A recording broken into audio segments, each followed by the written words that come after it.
একই পরিবারের 14 বছরে ছটি মানুষ মারা যান। প্রথমে শাশুড়ি, তারপর শ্বশুরমশাই, তারপর স্বামী, স্বামীর মামা, স্বামীর কাজিনের 2 বছরের মেয়ের মা। পুলিশ বলল স্বাভাবিক মৃত্যু, ডাক্তার বলল অসুস্থতা, কিন্তু পাড়া প্রতিবেশীরা বলতে লাগলো এটা অবশ্যই একটা চরম দুর্ভাগ্য বা অভিশাপের ছায়া। কিন্তু আসলে কি? আসলে এই মৃত্যুর পিছনে কে বা কারা দায়ী? আর যদি কোনো মানুষ এর পিছনে থাকে তাহলে তাদের মোটিভ কী ছিল? 14 বছর ধরে একই পরিবারের ছটি মানুষকে খুন করবার পিছনে আসল কারণ কী ছিল? আর কিভাবেই এই খুনগুলি সম্ভব হলো? এমন এক ক্রাইম কেসের ব্যাপারে জানবো যা যে কোনো ধরনের মিস্ট্রি বা থ্রিলার মুভিকে হার মানিয়ে দেবে। কেরালার কোজিকোড়ে জেলার ছোট্ট একটি গ্রাম কুড়াথাই, শান্ত একটা জায়গা। এখানকার মানুষজন একে অপরকে চিনত, জানত। চারপাশে নারকেল গাছ, রাবার গার্ডেন, চার্চের ঘণ্টাধ্বনি, পরিচিত মানুষের ভিড়। আর এইরকমই গ্রামের একটি অন্যতম সম্মানিত পরিবার হলো পন্নামত্তম পরিবার। পরিবারের কর্তা ছিলেন টম থমাস, তার স্ত্রী অ্যান্নামা থমাস, তাদের ছেলে রয় থমাস। 1997 সালে এই রয় থমাসকে বিয়ে করে এই পরিবারে একজন নতুন সদস্য এলেন, তার নাম জলি জোসেফ। তিনি রয় থমাসের এই পারিবারিক বাড়িতে এসেই ওঠেন। লোহার গ্রিল দিয়ে ঘেরা একটা সুন্দর বিশাল বাড়ি, যা কুড়াথাইয়ের চারপাশের ঘন জঙ্গলের মধ্যে বেশ আলাদাভাবে নজর কাড়ত। এই বাড়িটির গেটের সামনে ছোট্ট নেমপ্লেটে লেখা টম থমাস। জলি জোসেফ বিয়ের পরপরই মানুষের মধ্যে প্রচুর জনপ্রিয় হয়ে যান। তাকে পরিবারের লোকজন খুবই পছন্দ করতে থাকেন, কারণ তিনি স্বভাবে ছিলেন মিশুকে, ভদ্র, মার্জিত। তিনি সবার বিপদে ছুটে যেতেন। এক কথায় তিনি ছিলেন খুবই মিশুকে এবং কথাবার্তায় অত্যন্ত পটু। প্রথম দিন থেকেই জলি সবার মন জয় করে নিয়েছিলেন। প্রতিবেশীদের সাহায্য করে, বাড়ির কাজ সামলায়, হাসি মুখে সবার সঙ্গে কথা বলে। তাকে দেখে গ্রামের মহিলারা পর্যন্ত বলতো যে রয় থমাস একজন সত্যিই সুন্দর একটা বউ পেয়েছে, তার ভাগ্য অত্যন্ত ভালো। বাইরে থেকে এই পরিবারের সব কিছুই একেবারে নিখুঁত মনে হচ্ছিল, কিন্তু আমরা জানি একটা রহস্যময় গল্পের সবচেয়ে বিপজ্জনক অংশ হলো সেটা যেখানে সবকিছু বেশি নিখুঁত থাকে। সময় এগিয়ে যায়, বছরের পর বছর পার হয়ে যায়। সবাই এই জলি জোসেফকে নিয়ে অত্যন্ত খুশি। দৈনন্দিন কাজকর্ম চলতে থাকে। জলি জোসেফ আবার এনআইটি কালিকট কলেজের প্রফেসর, তাই বাড়ির স্বাভাবিক কাজকর্ম করবার পর তিনি কলেজেও বেরিয়ে যান একটা নির্দিষ্ট সময়ে। কারোর কোনো সন্দেহের অবকাশ নেই, কোথাও কোনো অস্বাভাবিকতা নজরে পড়ে না। কিন্তু জলি এত ভালো হবার পরেও গ্রামের মানুষজন কেউ কেউ বলতো জলি যেন সবার মধ্যে নিজেকে একটু বেশি গুরুত্বপূর্ণ ভাবে, সে যেন সবার মধ্যে নিজেকে একটু বেশি গুরুত্ব দিতে চায়। কিন্তু এটা অ্যাটলিস্ট কোনো অপরাধ নয়। এক একজন মানুষের এক এক রকম কিছু না কিছু বৈশিষ্ট্য থেকেই যায়। এইসবের মধ্যে জলিকে নিয়ে তার পরিবারের গর্বের শেষ ছিল না। তার পরিবার, এমনকি গ্রামের মানুষজন পর্যন্ত জলিকে নিয়ে গর্ববোধ করত। 2002 সালের অগাস্ট মাস। পন্নামত্তম বাড়িতে এই দিনটি একেবারে সাধারণ দিনের মতো। রান্নাঘরে রান্না হচ্ছে, পরিবারের মানুষজন যে যার কাজ কামে ব্যস্ত। হঠাৎই অ্যান্নামা থমাস অসুস্থ হয়ে পড়লেন। তাকে অতি শীঘ্রই হাসপাতালে নিয়ে যাওয়া হলো।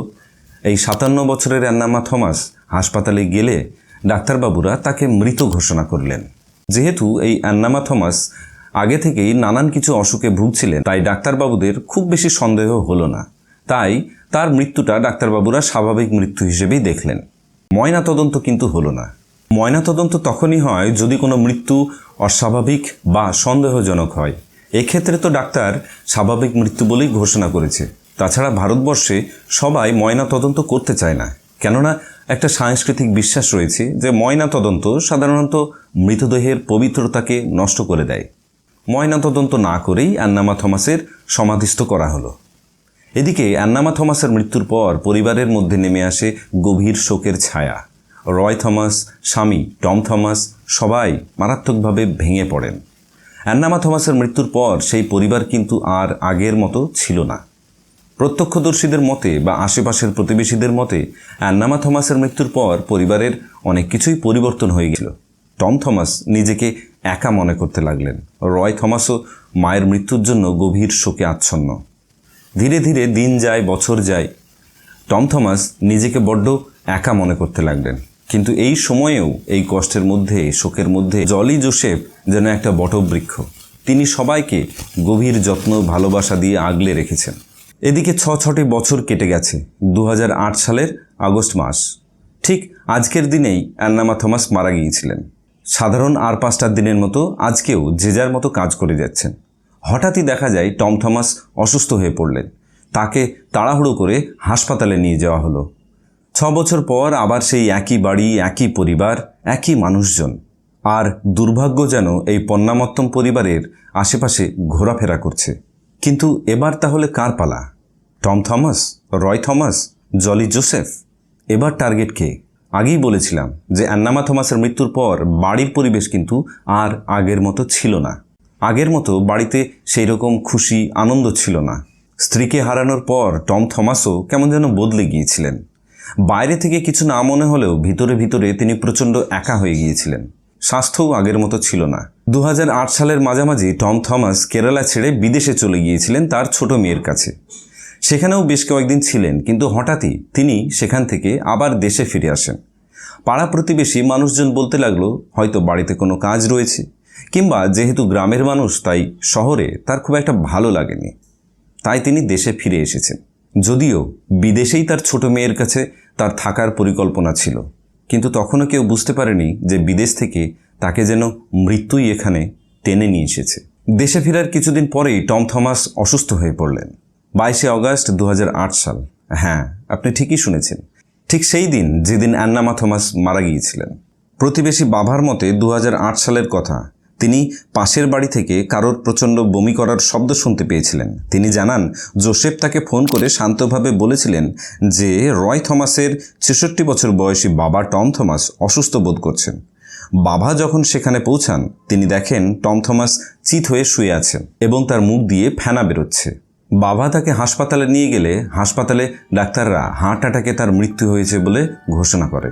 এই মুহূর্তে একটা প্রশ্ন ওঠে, একই পরিবার, একই বাড়ি, দুজনের মৃত্যু, কিন্তু এই দুই মৃত্যুর ভিতরে জড়িয়ে রয়েছে একই তারিখ। তাহলে এটা কি নিছকই একটা দুর্ঘটনা, নাকি নিছকই একটা সাধারণ ঘটনা, নাকি টম থমাস স্ত্রী বিয়োগের শোকে এই দিনে তিনি আত্মহত্যা করেছেন, নাকি এর পিছনে রয়েছে একটা গভীর ষড়যন্ত্র? যদিও আশেপাশের মানুষ তখনও এই মৃত্যুটিকে একেবারে সাধারণ মৃত্যু হিসেবেই ধরে নিয়েছিল। টম থমাসের মৃত্যুর পর পন্নামত্তম পরিবারে আবার গভীর শোকের ছায়া নেমে আসে।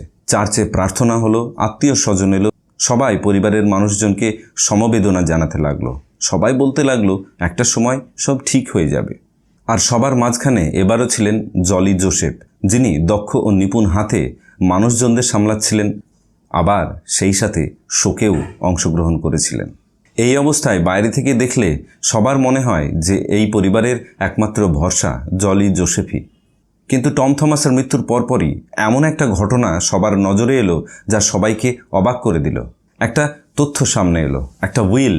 সেই উইলে লেখা আছে যে পরিবারের অধিকাংশ সম্পত্তি যাবে রয় থমাস এবং জলি থমাসের কাছে। প্রথম দেখায় এতে অস্বাভাবিক কিছু নেই, কিন্তু পরবর্তীকালে তদন্তকারীরা এই বিষয়টি নিয়েই কিন্তু গুরুত্বপূর্ণভাবে প্রশ্ন তুলেছিলেন। এই উইল একটা গুরুত্বপূর্ণ ক্লু হয়ে ওঠে, কেননা টম থমাসের মৃত্যুর আগেই সমস্ত সম্পত্তি জলি জোসেফের নামে হস্তান্তরিত হয়ে যায়। এর অবশ্য একটা নির্দিষ্ট কারণও ছিল, কেননা রয় থমাস তার মদ্যপানের অভ্যাস ছিল, যে কারণে সমস্ত সম্পত্তি জলি জোসেফের কাছে যাওয়াটাও একেবারে কিন্তু অস্বাভাবিক ছিল না। কিছু অসঙ্গতি এমন কিছু ইঙ্গিত দিচ্ছিল যা পরবর্তীকালে তদন্তের বড় অংশ হয়ে উঠবে। পরিবারের দুই বয়োজ্যেষ্ঠ মানুষই নেই। বাড়িতে রয়েছেন রয় থমাস, জলি জোসেফ এবং তাদের দুই সন্তান। বাইরে থেকে ধীরে ধীরে সব কিছু স্বাভাবিক হচ্ছে, কিন্তু সত্যিই কি সব কিছু স্বাভাবিক হচ্ছে, না ষড়যন্ত্র আরও গভীর হচ্ছে, ঘনীভূত হচ্ছে? ধীরে ধীরে জলি পরিবারের অভিভাবক হয়ে উঠলেন। সবাই তার কথা শুনত, সবাই তাকে বিশ্বাস করে চলত। তিনি মানুষের সমস্যার সমাধান দিতেন। তিনি চার্চে সক্রিয় ছিলেন। একজন আদর্শ নারী হিসেবে তিনি আরও জনপ্রিয় হয়ে উঠলেন। তবে একথা ভুলে গেলে চলবে না যে যদি কেউ একবার আপনার বিশ্বাস জয় করে নিতে পারে, তাহলে তাকে অবিশ্বাস করা খুবই কঠিন হয়ে পড়ে। সময়ের ধারা বয়ে চলতে থাকে। 2008 সাল থেকে 2009, 2010 সব কিছু আবারও আপন ছন্দে চলতে থাকে। সব কিছু যেন শান্ত, কোনো সমস্যা নেই, কোনো অস্বাভাবিক ঘটনা নেই। মনে হচ্ছিল যেন পন্নামত্তম পরিবার থেকে সেই দুর্ভাগ্যের ছায়া বা অভিশাপের ছায়া যেন কাটতে চলেছে। কিন্তু এই শান্ত সময়টা ছিল ভয়ঙ্কর ঝড়ের ঠিক আগের অবস্থাটা। রয় থমাসের বয়স এখন 40 বছর। সাধারণ জীবনযাপন করতেন, তার মদ্যপানের অভ্যাস ছিল। এই নিয়ে অবশ্য বাড়িতে বেশ কয়েকবার ঝুটঝামেলাও হয়েছিল, কিন্তু কোন সংসারেই বা ঝামেলা হয় না। কিন্তু তখনও কেউ কল্পনা করে উঠতে পারেনি যে তিনি কয়েক সপ্তাহের মধ্যেই হয়ে উঠবেন রহস্যের সবচেয়ে গুরুত্বপূর্ণ চরিত্র। এমন একটা প্রমাণ সামনে আসবে যা পরবর্তীকালে পুরো কেসটাকে উল্টে দেবে। 2011 সালের 30শে অক্টোবর, সেদিন সন্ধ্যাবেলায় রয় অসুস্থ হয়ে পড়লেন। হঠাৎ, অপ্রত্যাশিতভাবে অবস্থা তার দ্রুত খারাপ হতে লাগল। এবারও জোসেফ তার প্রতিবেশী বাভাকে ডেকেছিলেন। তার বক্তব্য অনুসারে তিনি রয় থমাসের বাড়িতে এসে দেখেন যে রয় থমাস বাথরুমের মেঝেতে উল্টে পড়ে আছেন, তার মুখ দিয়ে ফেনা বেরোচ্ছে। তাকে হাসপাতালে নিয়ে যাওয়া হয়, কিন্তু কয়েক ঘন্টার মধ্যেই ডাক্তাররা ঘোষণা করেন যে তিনি মারা গেছেন। এবার একটু ভেবে দেখুন তো, এই পরিবারের মৃত সদস্যদের তালিকাটা: অ্যান্না থমাস, টম থমাস, রয় থমাস। 3 জন একই পরিবারের, সবাই হঠাৎ করে মারা গেছেন। আর প্রতিটি মৃত্যুর সময় শুধুমাত্র একজন মানুষই সেই জায়গায় উপস্থিত ছিলেন। কিন্তু তিনি কে? তিনি কি কেবল দুর্ভাগ্যের সাক্ষী, নাকি সমস্ত রহস্যের উত্তর তার কাছেই রয়েছে? তিনি কি একা, না তার সাথে আরও কেউ আছে? কি তাদের মোটিভ? এদিকে একের পর এক দুর্ঘটনা পরিবারের বাকি মানুষজনদের একটু বিশেষভাবে ভাবিয়ে তুলেছিল। কেননা বয়স্ক মানুষরা মারা গেলে তবুও হয়তো কোনো সন্দেহের অবকাশ রইত না, কিন্তু 40 বছর বয়সী রয় থমাস, তিনি হঠাৎ কেন মরলেন? এই মৃত্যুটাই কিন্তু সবার মনে একটা গভীর সন্দেহ তৈরি করে তুলেছিল। এদিকে প্রত্যক্ষদর্শীদের মতে জলি কিন্তু আর আগের মতো নেই। তিনি আর সাধারণত বাড়ির বাইরে বেরোন না, আশপাশের মানুষজনদের সাথেও আগের মতো কথা বলতে চান না। যদিও এটা খুব অস্বাভাবিক বিষয় নয়, কেননা তিনি অল্প সময়ের মধ্যে শাশুড়িকে হারিয়েছেন, শ্বশুরকে হারিয়েছেন, আর এবার তো নিজের স্বামীকে হারিয়েছেন। তাই তার এই পরিবর্তনটা কারোর চোখে কোনো অস্বাভাবিক মনে হয়নি, বরং প্রতিবেশী এবং গ্রামবাসীরা তার এই দুঃখে আরও সহানুভূতিশীল হয়েছিলেন। একই পরিবারের 3 জনের মৃত্যু, 3টি আলাদা পরিস্থিতি, 3টি আলাদা বছর, কিন্তু একটা বিষয় অদ্ভুতভাবে একই রয়ে গেছে। কেউ কিন্তু প্রমাণ করতে পারেনি যে এই মৃত্যুগুলি অস্বাভাবিক। আবার এটাও কিন্তু কেউ প্রমাণ করতে পারেনি যে এই মৃত্যুগুলি ছিল স্বাভাবিক মৃত্যু। রহস্য যেন মাঝখানে ঝুলে রয়েছে। রয়ের মৃত্যুর পর এই পণ্যামত্তম বাড়িটিতে যেন এক অদ্ভুত নীরবতা নেমে এসেছে। প্রতিবেশীরা প্রায় বলতো যে এই বাড়িটিতে যেন কোনো অভিশাপ নেমে এসেছে, একটার পর একটা মৃত্যু। ঠিক এই সময় একটি মানুষ কিন্তু দূর থেকে হলেও তিনি সমস্ত কিছু লক্ষ্য করছিলেন। তার মনে একটা সন্দেহের বীজ তৈরি হচ্ছিল। তিনি ছিলেন ম্যাথিউ মঞ্জিদিয়াল। তার বয়স 68। তিনি ছিলেন এই পরিবারের আত্মীয়, অ্যানা থমাসের ভাই, অর্থাৎ রয় থমাসের মামা। তিনি রয়ের মৃত্যুর সময় জেদ ধরেছিলেন যে রয়ের এই মৃত্যুটা মৃত্যু হতে পারে না। তাই তিনি একরকম জোরপূর্বকই ময়নাতদন্ত করিয়েছিলেন। আর এই ময়নাতদন্তে উঠে আসে যে রয়ের মৃত্যু সায়ানাইড সেবনের জন্য হয়েছে। এই সায়ানাইড সাধারণত খনি বা সোনার কাজে ব্যবহার করা হয়, যার অতিমাত্রায় শরীরে উপস্থিতি মৃত্যুর কারণ হতে পারে। প্রতিবেশী বাবার মতে এই মৃত্যুটিকে এক ধরনের আত্মহত্যা বলেই গণ্য করা হয়েছিল। তাই বিষয়টি নিয়ে আর বেশি কিছু তদন্ত করা হয়নি। কোজিকোড়া জেলার পুলিশ সুপার বলেছিলেন, এটা একটা বাস্তব সত্যি যে তৎকালীন এই খুনে সায়ানাইড কোথায় থেকে এসেছিল সেই ব্যাপারে কোনো তদন্তই করা হয়নি, এবং সেই সময় সেই তথ্যটিকে একেবারে গুরুত্ব না দিয়ে মামলাটি কার্যত বন্ধ হয়ে যায়। আর গ্রামবাসী এবং মানুষজনের মনে একটাই প্রশ্ন উঠতে থাকে, এবার কার পালা? এদিকে ম্যাথিউ মঞ্জিদিয়ালের মনে নানান প্রশ্ন উঠতে থাকে। কেন একই পরিবারে এত মৃত্যু? কেন এত সব দ্রুত ঘটে যাচ্ছে? কেন এই সব ঘটনার কোনো তদন্ত হচ্ছে না? কেন সব কিছু একটু বেশি স্বাভাবিক মনে হচ্ছে?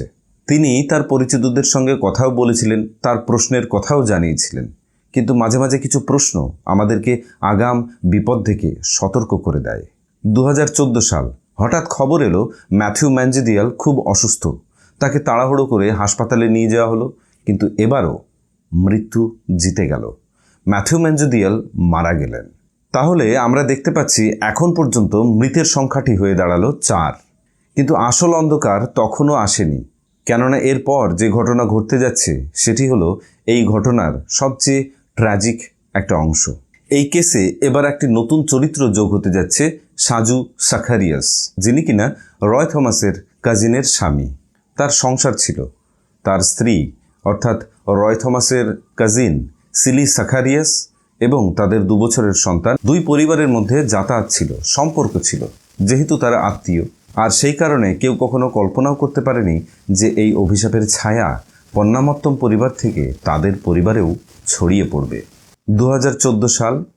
2 বছরের আলফিন হঠাৎ করে অসুস্থ হয়ে যায়। বাড়িতে পরিবার আতঙ্কিত হয়ে ওঠে। তাড়াতাড়ি করে হাসপাতালে নিয়ে যাওয়া হয়, কিন্তু হাসপাতালে গেলে তাকে মৃত ঘোষণা করা হয়। স্বাভাবিকভাবে পরিবারে গভীর শোকের ছায়া নেমে এলো। গভীর শোকে আচ্ছন্ন হয়ে পড়েন বিশেষ করে সিলি সাখারিয়াস, কারণ তিনি সন্তানের মা। তিনি সন্তান হারিয়েছেন। এর চেয়ে বড় কষ্ট একজন মায়ের ক্ষেত্রে আর কি বা আছে। কিন্তু দুর্ভাগ্য যেন তাদের পিছু ছাড়ছে না। 2016 সাল। হঠাৎ করে এবার সিলি সাখারিয়াস অসুস্থ হয়ে পড়লেন। তাকে হসপিটালাইজড করা হলো। সিলি সাখারিয়াস মারা গেলেন। টোটাল 6 জনের মৃত্যু হলো। কিন্তু অদ্ভুত বিষয় কি জানেন? তখনও কারোর মনে কোনো সিরিয়াল কিলারের কথাই মনে আসেনি। কারোর মনে কোনো রকম সন্দেহ দানা বাঁধেনি, একমাত্র রয় থমাসের মামা ম্যাথিউ ম্যাঞ্জিদিয়াস ছাড়া। কেউ কখনো ভাবতেই পারেনি যে প্রতিটা মৃত্যু একটার সাথে আর একটা কানেক্টেড। প্রত্যেকেই এক একটা মৃত্যুকে এক একটা আলাদা আলাদা ঘটনা হিসেবে দেখছিল। কিন্তু ভাগ্যের একটা অদ্ভুত নিয়ম আছে। সত্য যত গভীরেই লুকোনো থাক না কেন, একদিন না একদিন সে বেরোবেই। সিলের মৃত্যুর পর এমন একটি ঘটনা ঘটল যা প্রত্যেকের নজর কাড়ল। কারণ যাকে সবাই দুর্ভাগ্যের শিকার মনে করছিল, যার প্রতি সবাই সহানুভূতিশীল ছিল, যার চারপাশে বছরের পর বছর একটার পর একটা মৃত্যু ঘটছিল, তার জীবন হঠাৎ নতুন করে নতুন দিকে মোড় নিতে শুরু করেছে। তার নতুন সম্পর্ক তৈরি হচ্ছে, তার জীবনের একটা নতুন অধ্যায় শুরু হতে যাচ্ছে। 2017 সাল। জলি জোসেফ বিয়ে করে ফেললেন সাজু সাখারিয়াসকে। আর ঠিক সেই সময়ে হাজার হাজার কিলোমিটার দূরে বসে থাকা একজন মানুষের মনে সন্দেহের দানা ঘনীভূত হতে। তিনি বারবার ভাবছিলেন, আমার ভাই কি সত্যি মারা গেছিল? আমার বাবা মাদের কি সত্যি স্বাভাবিকভাবে মৃত্যু হয়েছিল? সত্যিই কি তারা ভাগ্যের শিকার, নাকি আমরা কিছু দেখতে পাইনি? সেই মানুষটির নাম রোজো থমাস, রয় থমাসের ভাই। তিনি তখন আমেরিকায় থাকতেন।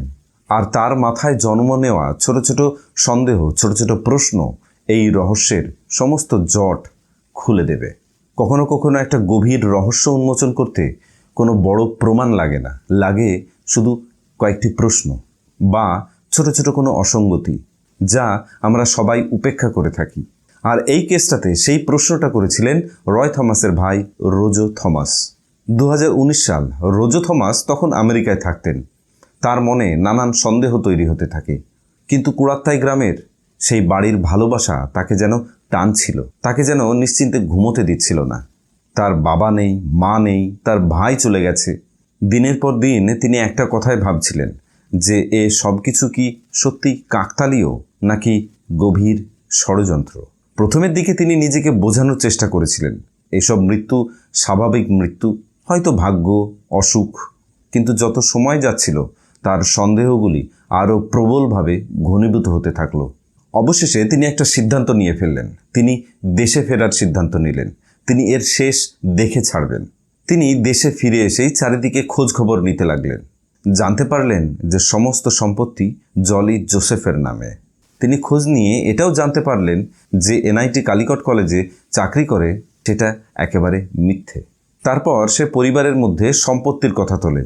কিন্তু জলি জোসেফ নিজের ইমেজটা এতদিনে এমনভাবে তৈরি করে রেখেছে যে সেই পরিবারের বাকি সদস্যরা এই রোজো থমাসকেই দোষী সাব্যস্ত করলো। তাকেই বলতে লাগলো যে তারই এই সম্পত্তির দিকে আসল নজর রয়েছে। তিনি কিন্তু দমে গেলেন না। তিনি পুরনো নথি দেখতে শুরু করলেন, সরকারি তথ্য চাইলেন, আর ব্যবহার করলেন ভারতের তথ্য অধিকার আইন, আরটিআই অ্যাক্ট। তিনি রয় থমাসের মৃত্যু সম্পর্কিত সমস্ত নথিপত্র সংগ্রহ করলেন, ময়নাতদন্তের রিপোর্ট, পুলিশি তদন্ত, সব কিছু।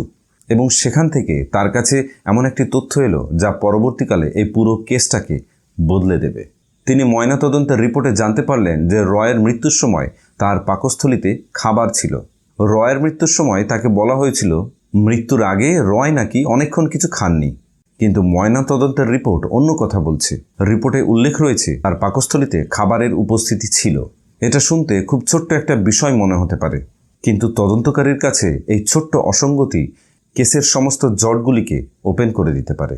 রোজো থমাস এখনও থামলেন না। তিনি পুলিশের কাছে গেলেন, বারবার গেলেন। পুলিশ শেষ পর্যন্ত এই কেসটা গ্রহণ করল। শুরু হলো তদন্ত। একটা বিশেষ তদন্ত টিম তৈরি করা হলো। তদন্তকারীরা পুরনো ফাইল খুললেন, সমস্ত নথি মেলালেন, তারিখ মেলালেন, সময় মেলালেন। আর ধীরে ধীরে তারা বুঝতে শুরু করলেন এগুলি আলাদা আলাদা ঘটনা নয়। পুলিশ খোঁজ নিয়ে জানতে পারলেন যে জলি 14 বছর ধরে তার যে নিজের ইমেজটা তৈরি করে রেখেছে সেটা পুরোটাই একটা মিথ্যের ওপরে। তদন্ত করে পুলিশও জানতে পারে যে জলি জোসেফ সেই কলেজে চাকরিই করে না, যার ফলে জলির দেওয়া সমস্ত তথ্য পুলিশ পুনরায় ভেরিফাই করতে থাকে। শেষ পর্যন্ত এলো সেই ভয়ঙ্কর দিনটি, 2019 সালের 4ই অক্টোবর, কুড়াত্তাই গ্রামের চার্চের কবরস্থান। ফরেন্সিক টিম এসেছে, পুলিশ এসেছে, দূরে সাধারণ মানুষজন দাঁড়িয়ে দেখছে, কেননা আজ এমন কিছু ঘটতে চলেছে যা খুব কম কেসেই হয়ে থাকে। যেহেতু রয় ছাড়া কারোর পোস্টমর্টেম করা হয়নি, তাই কবর খুঁড়ে মৃতদেহ তোলা হচ্ছে পোস্টমর্টেম করবার জন্যে। ফরেন্সিক এক্সপার্টরা নমুনা সংগ্রহ করলেন, সেগুলি ফরেন্সিক ল্যাবে পাঠানো হলো। তারপর রিপোর্টের জন্য অপেক্ষা। কয়েকদিন পরে রিপোর্ট এলো। সেই রিপোর্ট পড়ে ইনভেস্টিগেটিং টিমরা স্তব্ধ হয়ে গেলেন। একটি নয়, দুটি নয়, 6টি মৃত্যুর পিছনেই রয়েছে বিষের উপস্থিতি। তাই হঠাৎ করেই বহু বছরের স্বাভাবিক মৃত্যু এখন আর স্বাভাবিক মৃত্যু হয়ে রইল না, সেগুলি হয়ে গেল খুন। কিন্তু প্রশ্ন হলো, এই খুন কে করলো, কেন করলো? সন্দেহ জলি জোসেফের দিকেই গেল। জলিকে গ্রেপ্তার করা হলো, তাকে জেরা করা হলো। জেরায় অবশ্য জলি স্বীকার করে নিল যে 6টি খুন সেই করেছে এবং তাকে সাহায্য করেছে সাজু সাখারিয়া। কিন্তু এখন প্রশ্ন হলো, বিষ তাহলে কোথা থেকে এসেছে? সোনার দোকানে কাজ করা একজন কর্মচারীর মাধ্যমে এই বিষটি অর্থাৎ সায়ানাইডটি সাজু সাখারিয়ায় জলির কাছে পৌঁছে দেয়। এরপর তদন্ত আরও গভীরে যেতে লাগলো। সমস্ত নথি দেখা হলো, সম্পত্তির নথি দেখা হলো, সম্পর্কের ইতিহাস বিশ্লেষণ করা হলো, পুরনো সাক্ষ্য থেকে সমস্ত ধরনের নথি আবার ভেরিফাই করা হলো। আর তা থেকেই স্পষ্ট হয়ে গেল যে জলি জোসেফই আসল খুনি, আর তার সঙ্গী সাজু সাখারিয়াস। এই জলি জোসেফই প্রতিটি ঘটনার আশেপাশেই ছিলেন, প্রতিটি মৃত্যুর পর পরিবারের কেন্দ্রেই ছিলেন তিনি। এরপর তদন্তে আরও কিছু গুরুত্বপূর্ণ তথ্য বেরিয়ে আসে, কিছু সম্পর্ক, কিছু আর্থিক বিষয়, কিছু গোপন যোগাযোগ এবং এমন কিছু তথ্য যা আগে কেউ গুরুত্ব দেয়নি। ধীরে ধীরে রহস্যের জট খুলতে লাগলো। তদন্তকারীদের মনে হলো তারা কোনো সাধারণ সন্দেহভাজনের মুখোমুখি নন, তারা এখন এমন একজন সিরিয়াল কিলারের মুখোমুখি যে 14টি বছর ধরে নিজের ইমেজটাকে এমন নিখুঁতভাবে তৈরি করে রেখেছিল যে কোনো সন্দেহ যেন তার দিকে না যায়। 2019 সালের অক্টোবর নাগাদ পুলিশ অনেককেই গ্রেপ্তার করেছিল, ইন্টারোগেট করেছিল এবং শেষ পর্যন্ত তদন্তের কেন্দ্রবিন্দুতে নাম উঠে এলো জলি জোসেফের। গ্রামের মানুষ অবাক, সংবাদ মাধ্যম উত্তাল, দেশ উত্তাল। যে মানুষটিকে বছরের পর বছর মানুষ বিশ্বাস করেছিল, আস্থা রেখেছিল, ভালোবেসেছিল, যার প্রতি কোনো ধরনের সন্দেহ তৈরি হতেই পারে না, আজ সেই মানুষটাকে ঘিরেই সবার মনে একটা বড় প্রশ্ন। প্রমাণের পর প্রমাণ মিলছে, তদন্ত এগোচ্ছে, কিন্তু প্রশ্ন হলো কেন? কেন এতগুলি খুন? কেন এতগুলি বছর অপেক্ষা? কেন এই মানুষগুলো? এই প্রশ্নগুলির উত্তর ছাড়া এই রহস্য উন্মোচন করা সম্ভব নয়। কিন্তু শেষ পর্যন্ত ইন্টারোগেশনে জলি স্বীকার করে নেয় যে তিনি তার শ্বশুর শাশুড়িকে খুন করেছিলেন পরিবারের কন্ট্রোল নেবার জন্য, আর রয়কে খুন করেছিলেন এই জন্য যে তিনি আর রয়কে মেনে নিতে পারছিলেন না, আর সহ্য করতে পারছিলেন না। আর সিলি আর আলফিনকে খুন করেছিলেন সাজুকে কাছে পাবার জন্যে। তবে এখানে একটু আলোচনা করার দরকার যে পুলিশ কিভাবে এই কেসটির ইনভেস্টিগেশন করেছিল, কিভাবে জলি জোসেফকে দোষী সাব্যস্ত করেছিল। তদন্তকারীরা প্রথমে একটি প্রশ্ন করেছিল, ধরা যাক সব মৃত্যুই স্বাভাবিক, তাহলে একই পরিবারের মধ্যে 14 বছরে 6টি মৃত্যু অস্বাভাবিক কেন? কেন ঘটনাস্থলে প্রত্যেকবার একজন নির্দিষ্ট মানুষের উপস্থিতি? কেন মৃত্যুর পর সেই মানুষটির অবস্থান আরও শক্তিশালী হয়ে উঠেছিল? আর কেন প্রতিবারই লাভবান হয়েছে ওই একজন মানুষই? একটা দুটো ঘটনা কাকতালীয় হতে পারে, কিন্তু 6টি ঘটনা কখনোই কাকতালীয় হতে পারে না। ওই জন্য ফরেন্সিক তদন্তে একটা কথা আছে, once is chance, twice is coincidence, 3 times is a pattern. Investigating অফিসাররা প্রবাবিলিটি লজিক দিয়ে এই কেসটার সমাধান করতে পেরেছিলেন। Probability logic. তদন্তকারীরা শুধু মৃত্যুর কারণ দেখেননি, একজন মা মারা গেলেন, তারপর বাবা মারা গেলেন, তারপর সন্তান মারা গেলেন, তারপরে সন্দেহ প্রকাশকারী আত্মীয়, তারপর আর এক পরিবারের শিশু, আর তারপর সেই শিশুর মা। যদি এই ঘটনাগুলি আলাদা ঘটনা হয় তাহলে কেন প্রতিটা ঘটনা একটা সামাজিক বৃত্ত বা পারিবারিক বৃত্তের মধ্যেই ঘোরাফেরা করছে? কেন সব সুতো এক জায়গায় গিয়ে মিশছে? ফরেন্সিক টিম যখন কবর খুঁড়ে মৃতদেহগুলি উদ্ধার করলো তখন কিন্তু তারা শুধু বিষ খুঁজছিল না, তারা খুঁজছিল একটা প্যাটার্ন। মৃতদেহের রাসায়নিক চিহ্ন, মেডিকেল রেকর্ড, হাসপাতালের নথি, মৃত্যুর আগের আচরণ, প্রত্যক্ষদর্শীর বয়ান। এগুলি আলাদা আলাদা প্রমাণ নয়, এগুলি এক একটা জিগস পাজেলের টুকরো। আর সব টুকরো জোড়া লাগানোর পর যে ছবিটা পাওয়া গেল সেটা আর দুর্ঘটনা নয়। রয় থমাস রিপোর্ট লজিক। রয়ের মৃত্যুটাই এই কেসের সবচেয়ে বড় টার্নিং পয়েন্ট। আর এই কেসের সবচেয়ে ইম্পর্ট্যান্ট সূত্রটা এসেছিল রয়ের মৃত্যুর পর রয়ের ফরেন্সিক রিপোর্ট থেকে। সেখানেই একটা অসঙ্গতি পাওয়া যায়, আর সেই অসঙ্গতি থেকেই ধীরে ধীরে একটা রহস্যের জট খুলতে থাকে। জলি বলেছিল যে বিকেলের পর রয় কিছু খায়নি, কিন্তু রিপোর্ট বলছে পাকস্থলীতে খাবার ছিল। প্রশ্ন হলো, যদি রয় খাবার না খেয়ে থাকে তাহলে সেই খাবার এলো কোথা থেকে? আর যদি খাবার খেয়ে থাকে তাহলে কে মিথ্যা বলছে? এই একটা অসঙ্গতি এই ইনভেস্টিগেটিং টিমকে পুরো কেসটাকে আবার আলাদাভাবে দেখতে বাধ্য করেছিল। এনআইটি লাই লজিক। ইনভেস্টিগেটিং টিম একটা বিষয় লক্ষ্য করেছিলেন, যে মানুষ বছরের পর বছর নিজের চাকরি নিয়ে মিথ্যা কথা বলতে পারে, সে আর কোন কোন বিষয়ে মিথ্যা কথা বলতে পারে? যদিও জলির এনআইটি কালিকটে চাকরি না করার প্রমাণটা খুনের সরাসরি প্রমাণ নয়, কিন্তু তবুও এটা একটা বিষয় প্রমাণ করে যে জলি বহু বছর ধরে একটা কৃত্রিম পরিচয় তৈরি করে রেখেছিল তার আশেপাশের মানুষজনের কাছে। আর সেই কারণে ইনভেস্টিগেটিং অফিসাররা তার প্রতিটা কথা আবার ভেরিফাই করতে থাকে। রহস্য সমাধানের পর ইনভেস্টিগেটিং অফিসাররা বুঝেছিলেন এই কেসে খুনিকে ধরেছে কোনো সিসিটিভি নয়, কোনো গোপন সাক্ষাৎকার নয়, বা কোনো গোপন ভিডিও নয়, বা কোনো আই উইটনেসও নয়। এই খুনিকে ধরিয়েছে একটা ময়নাতদন্তের রিপোর্ট, একটি আরটিআই আবেদন, কয়েকটি অসঙ্গতি, আর একজন ভাইয়ের জেদ। এই ছিল Jolly Joseph cyanide murder case history. দেখা হবে পরবর্তী নতুন ভিডিওতে। Till then, take care, be alert.